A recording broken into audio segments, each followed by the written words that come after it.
Well, this week our stock of the week is Fortinet, and Fortinet is in cybersecurity, and it's up 300% over the past 5 years. So Buffett and Beyond Research, here we go. And remember, folks, if you want to live on the beach like Jimmy Buffett, you've got to learn how to invest even better than Warren Buffett. And let's look over Fortinet. And it provides cybersecurity solutions to businesses of all sizes and government agencies. And it has its flagship solution, FortiGate. And it goes on and on and on. Network, content level security threats across firewalls, software-defined network, and all the stuff that you need so you can work on your computer and not have to worry about who's trying to break into it. Now, the company generally sells its products and services to distributors, and as of the end of last year, the company had 12,595 employees. And folks, that's up about 20% from the year before. So this company is growing. All right, now let's look at the 5-year averages. The green line, vertical lines of Fortinet returns, or numbers, or statistics, I should say, and the blue lines are our database average. So when we look at Fortinet and we look at the clean surplus return on equity, and think of your bank account when you think of the return on equity, and the research shows that actual portfolio implementation shows that about 80% of these numbers is where the true areas lie. And folks, if you can get 80% of any numbers on Wall Street at all, you're doing really, really well. So we're looking at the average stock with the clean surplus return on equity. Think of your bank account returning 13.5%. Now it's not returning that. This is what the clean surplus return on equity is. And Fortinet, 38%. So we're looking at, almost 3 times the amount of the average stock. Net income is about, almost 3 times the average amount of, or the amount of the average stock out there. And then revenue, we're looking at 4 times more than the average stock out there. So the 5-year averages of this stock look very, very good. But what has happened over the past 1 year? So let's look a little closer at the numbers.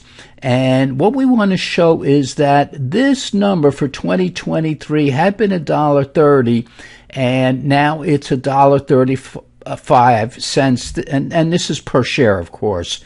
And for next year, up to $1.50. Now, these numbers are going to come in later on, in a few minutes. And this number right here is actually up 5 cents, but the future forecasts of Fortinet were not what the market wanted. And we're going to show you that in a minute. But let's finish here. The clean surplus ROE, for our growth portfolio, we want to see a stock that has a clean surplus ROE of, and that's return on equity, of 20% or better. The average stock has about, as we showed in the last slide, about 13.5% ROE. So stocks that have a clean surplus ROE above 13.5% should outperform the S&P 500, and the stocks that have an ROE below 13.5% should underperform the S&P 500. Now remember, 96% of professional money managers that manage the publicly traded mutual funds, 96% cannot outperform the S&P 500 over any 10-year rolling period.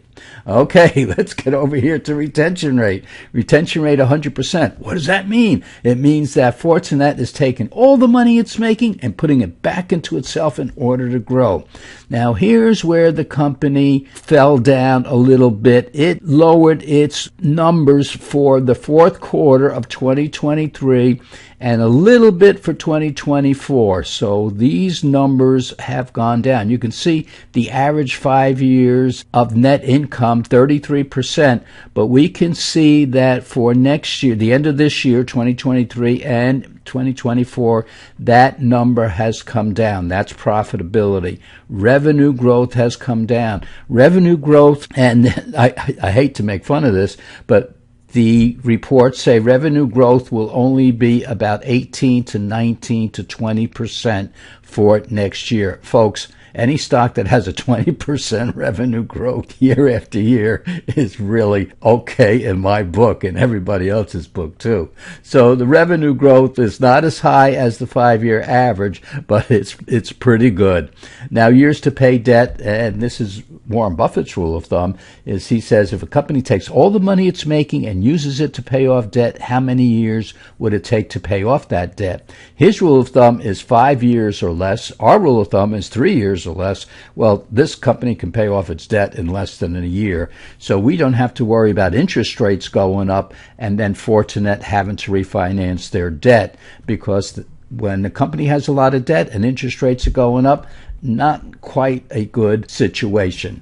So we're looking at years to pay debt, not a problem. And of course, recent dividend is zero because the company's taking all the money it makes and putting it back into itself. Now, let's look at the last 12 months.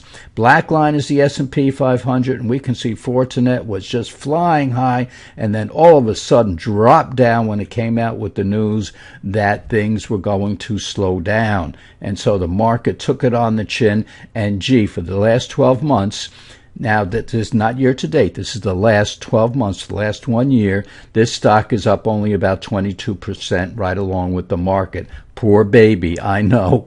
But folks, when you take a drop like this, it makes you think twice about the stock. Do you get rid of it? Because it is in our growth portfolio. Well, let's look at the past 5 years. Again, black line S&P 500. And this mustard colored line is Fortinet, and it's up about 275% versus about a little over 50% for the S&P 500. So right in here, you can see that this stock has done really, really very well. And this is 2022, and I want to show you how the stock came down with the market. Don't forget the market was down about 20%. The tech division, or the tech sector of the market, was down about 34%. The NASDAQ was down 34%. The QQQs, the NASDAQ 100, down around 34%. So this stock came roaring back really quickly, and then it had that drop where it's only going to increase revenues by 18 to 20% for next year. And I'm laughing at that because, boy, that's a good growth rate. It's just that the market expected even more. Want to show you something in here, right in here. Okay, so this is 2023. This is 2022, 2021, and 2020. So right in here, 2020, we're looking at the price of the stock, and we'll look at this right now.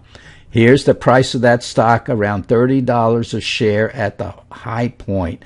Let's go back and see what this company was making in 2020. So when we look at 2020, we see this company was making 55 cents a share.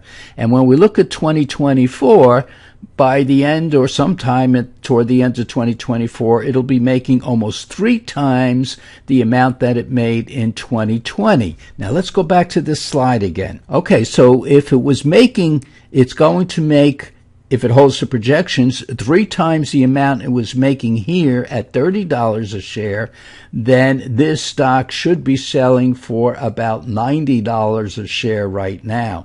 And where is it? Right around $60 a share. $90 is up here. So we think this stock, once it comes out and it says, hey, we're growing nicely, or we're growing even at 18 to 20%, because that's what the market expects, this stock can move. And don't forget, you've got this big gap in here where it fell. It came out with the announcement and it fell, bam. Next morning it opens up really, really low. So it's got a ways to go. But let's look at a chart of a shorter duration.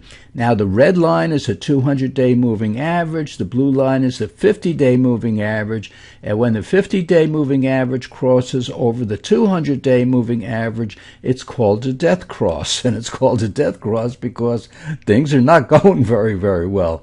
So we have this stock maybe putting in a bottom here.